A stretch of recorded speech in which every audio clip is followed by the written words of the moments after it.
here we are with a set of Headman Headers. So I've installed this on a 360 and boy, it just leaks like a sieve, and I torque these down. I use double gaskets, you know, the whole bit. And as usual, what it really comes down to is you've got to mill all of these ports to be in the same plane. It's a pain in the butt because I do it by hand. So here we go. Unfortunately, Headman was the only one that actually fit my application out there.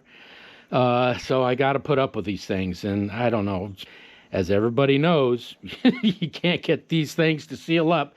You would think Headman would have figured this out, how to do this by now. But anyway, I took 3/8 inch flat bar here, 3/8 inch flat bar, put some sticky back sandpaper on it, and just started filing. You know, and you can tell on the end ports, you know, I got good. It's, you know, it took me a while to get them down to this, by the way. It was a little low over here, and a little low here, but I'm getting pretty close there. So the ends are pretty much okay, but you get to this middle port, and they're always the middle ports. I don't know what they're doing in their manufacturing process, but it's always like this. You'll see it's high right in the middle, and then it's really low on the top and the bottom of the port. Let me get a straight edge here. Sorry about that. Okay, here we go. Put a straight edge on there. Can you see the light under there? I mean, that's a 1/16 of an inch off on there. You come to this end, it's about the same thing, maybe a little less than a 1/16, but it's a good 1/16. And people, and you wonder why you got to double gasket these damn things and crank them down to 1,000 foot-pounds to get them to seal up. So what I'll do, I sanded down until I got the end ports, you know, fairly flat with each other in the same plane. Then I'll come through and I'll weld one of these at a time. I'll do one, I'll get it sanded down, then do the middle, get that one sanded down, do the other end, get it sanded down. Once all those are done, then I'll come in and put in the top and then the bottom and get that sanded down. It's the quickest way to do it. That way you're not having to sand. If you do it all at once, you got to sand all of that surface area down in one pass, and that just takes forever. So if you do it just a little at a time, it works pretty good, and it's not too bad. It takes me about, I already did the other header. It took me about 5 hours to sand that one down. It'll probably take me about 5 hours to sand this one down. And also, that is why I never, ever buy the ceramic coated or the stainless or the chromed headers from Headman Headers.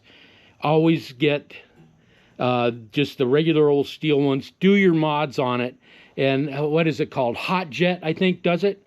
You just send them to them, and they will ceramic coat them. You know, I can weld my bung in.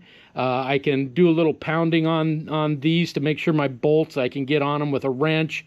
I clearanced my starter on the other one because I went with the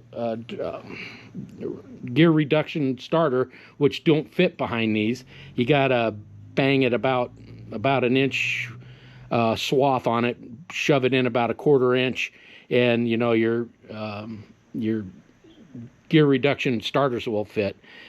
So I got that banged out, and so once you get that and they all fit, send it to Jet Hot, and they put the ceramic coat on it, and it's great. You get your custom headers, you know they're going to fit, you know they're going to seal.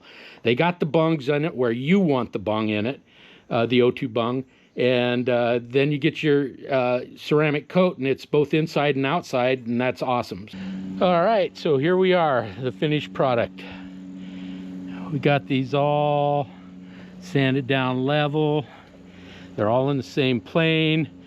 Now, the driver's side was a little hard. I ended up having to bolt this up to an old head I had. And then I actually cut the webbing here, and over here. Let it relieve in the direction it needed to go. You can kind of see, if you get kind of closer, you can see how it kind of jogs up.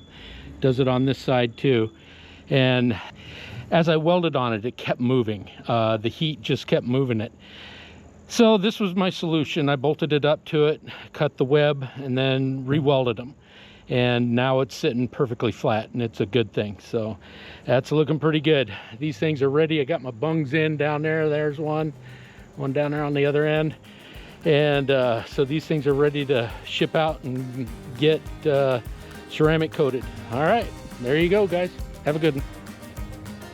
Back from Jet Hot. Looking good. It's less about looks and more about longevity, but the looks don't hurt.